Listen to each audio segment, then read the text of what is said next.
よかったら私たちのバンドに入りませんか? Saya berpeluang untuk menonton filem terbaru Yamada Naoko yang bertajuk The Colors Within atau Kimi no Hiro, terbitan Studio Sainsaru di sebuah panggung art house yang berdekatan semalam.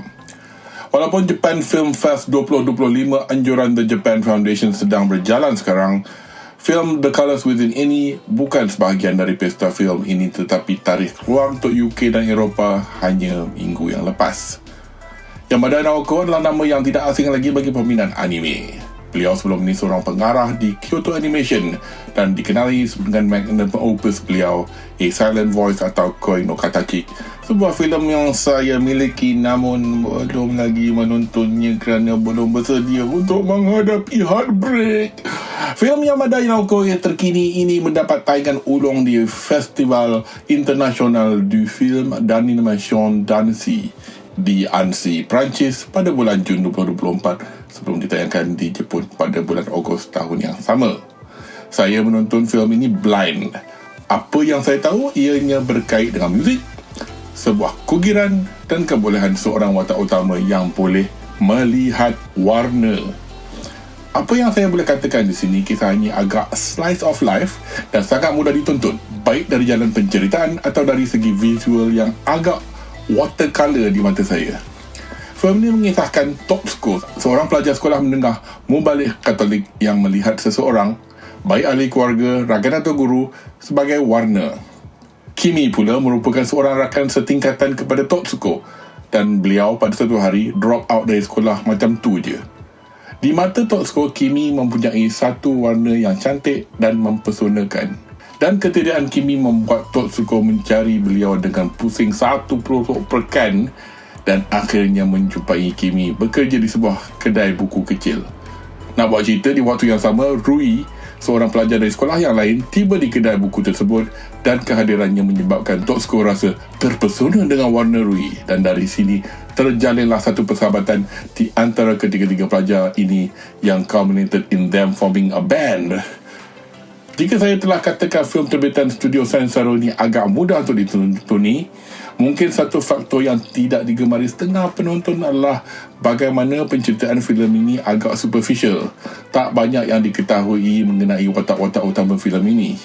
Saya rasa kemungkinan ketiadaan depth ini mungkin sesuai kerana filem ini hanya 101 minit panjangnya dan kita hanya patut mendalami watak-watak ini jika ianya satu anime seri yang berepisod. Kimi no Hiro juga tidak memberi penjelasan yang dalam tentang kebolehan Totsuko. Adakah ianya sebuah kebolehan yang hanya di fikiran beliau?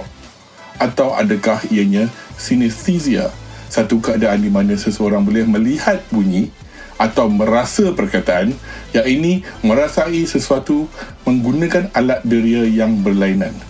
Ketiadaan penjelasan ini langsung tidak mengacau jalan penceritaan ini, dan bagi saya cukuplah apa yang dirasai Totsuko ini menyatukan ketiga-tiga kawan ini bukan sahaja untuk membuat muzik sebagai kugiran, tetapi untuk menghadapi cabaran hidup yang melanda setiap watak utama ini dalam filem ini. Ada juga ulasan tak rasmi yang mengatakan warna ini adalah metafora untuk sesuatu yang faham sendirilah, tapi ini pun tak dijelaskan oleh yang mengadakan tokoh dalam filem ini. Jika anda ingin tahu apakah warna untuk setiap watak ini, bolehlah ke poster untuk filem ini dan you can see for yourself.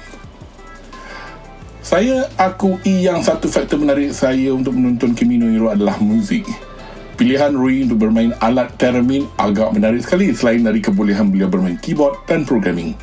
Malah reka bentuk watak untuk Rui dan pilihan beliau untuk bermain alat muzik yang tidak konvensional ini mengingatkan saya kepada Johnny Greenwood dari kumpulan Radiohead.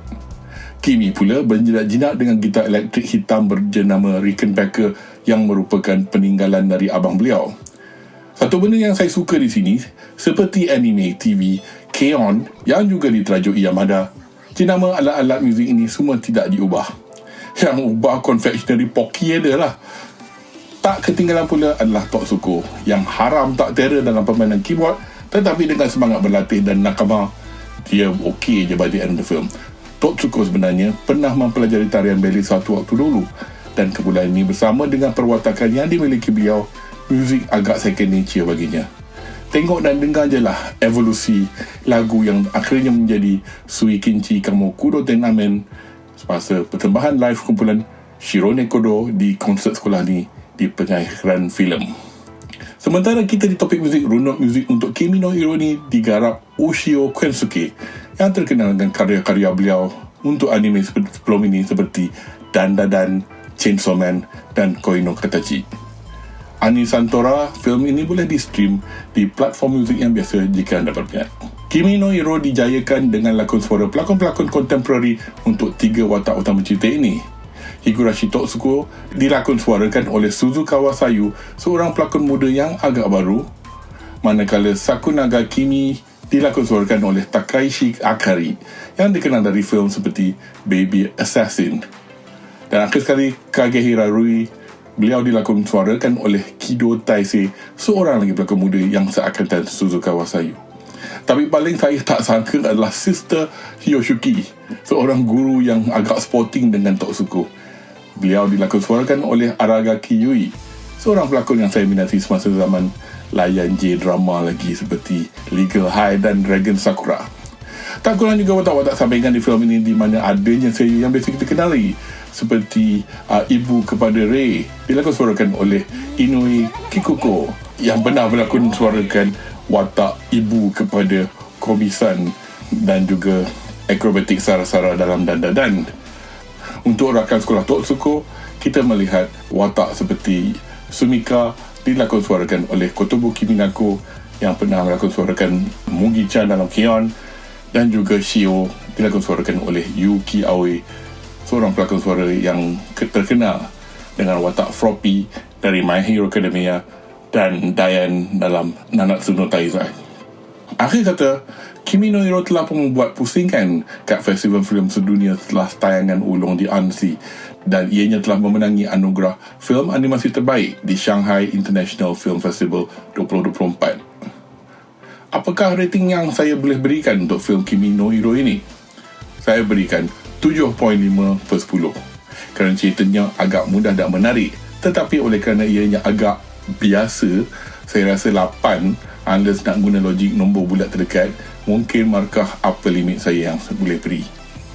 Kimi no Hiro sudah pun ditayang di Malaysia pada bulan November 2024 dan DVD berserta Blu-ray bakal dijual di Jepun pengakhiran bulan Februari ini. Sebelum pengakhiran video ini, kami di Animo Division akan sekali lagi melangkau sempadan 2 dimensi di mana kami akan membuat ulasan untuk filem Perfect Days arahan Wim Wenders yang dibintangi Yakusho Koji yang memenangi pelakon lelaki terbaik di Festival Film Cannes 2023. So, jumpa nanti. Ijo desu. Mata ato de.